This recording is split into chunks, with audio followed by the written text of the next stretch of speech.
حضرت عائشہ رضی اللہ عنہ فرماتی ہیں کہ حضور اقدس صلی اللہ علیہ وسلم نے تمام عمر میں اپنی وفات تک کبھی جو کی روٹی بھی 2 دن لگاتار پیٹ بھر کر نوش نہیں فرمائی۔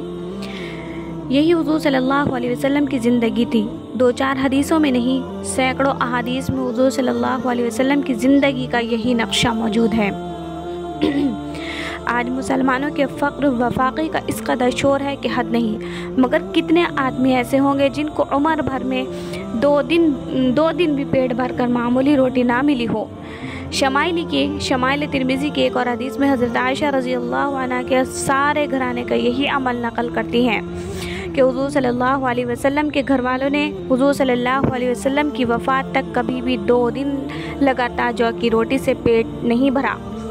حضرت ابن عباس رضی اللہ عنہ فرماتے ہیں کہ حضور صلی اللہ علیہ وسلم پر کئی راتیں مسلسل ایسے گزر جاتی تھی کہ حضور صلی اللہ علیہ وسلم کو اور حضور صلی اللہ علیہ وسلم کے گھر والوں کو کھانا میسر نہیں ہوتا تھا۔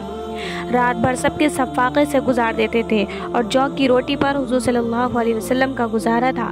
حضرت سہل رضی اللہ عنہ سے کسی نے پوچھا کہ رسول اللہ صلی اللہ علیہ وسلم کے معمول چھنے ہوئے آٹے کی روٹی کھانے کا تھا۔ حضرت سہل رضی اللہ عنہ نے فرمایا کہ حضور صلی اللہ علیہ وسلم نے وصال تک چھنے ہوئے آٹے کو دیکھا بھی نہ ہوگا۔ پھر اس نے پوچھا کہ حضور صلی اللہ علیہ وسلم کے زمانے میں آپ حضرات کے یہاں چھلنیاں نہیں تھی؟ حضرت سہل رضی اللہ عنہ نے فرمایا کہ چھلنیوں کا دستور نہیں تھا۔ انہوں نے تعجب سے پوچھا کہ بغیر چھنے جو کے آٹے کی روٹی کیوں کر کھاتے تھے؟ حضرت سہل رضی اللہ عنہ نے فرمایا کہ آٹے کو حرکت دے کر اس میں پھونک مار دیا کرتے تھے، جس سے موٹے موٹے تنکے اڑ جاتے تھے اور باقی کو پکا لیا کرتے تھے۔ آج گیہوں کی روٹی بغیر چھنے آٹے کی کھانا مشکل سمجھا جاتا ہے۔ یہ حضرات جو کے آٹے کی روٹی بغیر چھنے نوش فرماتے تھے، وہ بھی پیٹ بھر کر نہ ملتی تھی۔ حضرت عائشہ رضی اللہ عنہ فرماتی ہیں کہ جب میں پیٹ بھر کر کھانا کھاتی ہوں تو میرا رونے کو بے اختیار دل چاہتا ہے، بس رونے لگتی ہوں۔ کسی نے عرض کیا کہ کیا بات ہے؟ فرمایا کہ مجھے حضور صلی اللہ علیہ وسلم کا زمانہ یاد آ جاتا ہے کہ گوشت سے یا روٹی سے کبھی بھی حضور صلی اللہ علیہ وسلم کو وصال تک دن میں 2 مرتبہ پیٹ بھر کر کھانا فرمانے کی نوبت نہیں آئی۔ سعید مقبری رحمۃ اللہ علیہ کہتے ہیں کہ حضرت ابو ہریرہ رضی اللہ عنہ کا ایک جماعت پر گزر ہوا۔ وہ لوگ کھانا کھا رہے تھے اور مرغی بھنی ہوئی ان کے سامنے رکھی تھی۔ انہوں نے حضرت ابو ہریرہ رضی اللہ عنہ کی تواضع کی۔ حضرت ابو ہریرہ رضی اللہ عنہ نے انکار فرما دیا اور یہ فرمایا کہ حضور صلی اللہ علیہ وسلم اس حالت میں دنیا سے تشریف لے گئے کہ جو کی روٹی سے پیٹ بھرنے کی نوبت نہیں آتی تھی۔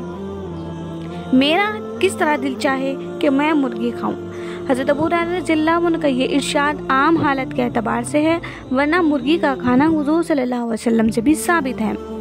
ایک حدیث میں حضور صلی اللہ علیہ وسلم اکثر بھوکے رہتے تھے بغیر ناداری کے، یعنی ایسا بھی ہوتا تھا کہ کھانا موجود ہو پھر بھی حضور صلی اللہ علیہ وسلم کم تناول فرماتے تھے، اس لیے کہ بھوکا رہنے سے انوار کی کثرت ہوتی ہے۔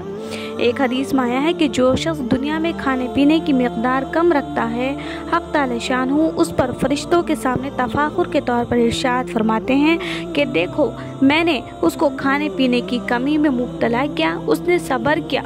تم گواہ رہو کہ جو لوگ اس نے کم کھایا اس کے بدلے میں جنت کے درجے اس کے لیے تجویز کرتا ہوں۔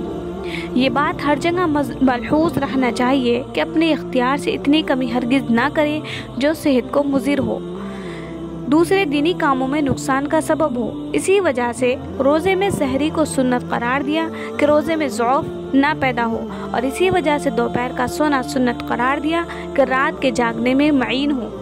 حضور صلی اللہ علیہ وسلم کا ارشاد ہے کہ کوئی برتن بھرنے کے اعتبار سے پیٹ سے برا نہیں ہے، یعنی جتنا پیٹ کا بھرنا برا ہے اتنا کسی برتن کا بھرنا برا نہیں، اور چونکہ مجبوری ہے کھانا پڑتا ہے، اس لیے 1/3 پیٹ کھانے کے لیے، 1/3 پینے کے لیے اور 1/3 سانس لینے کے لیے رکھنا چاہیے۔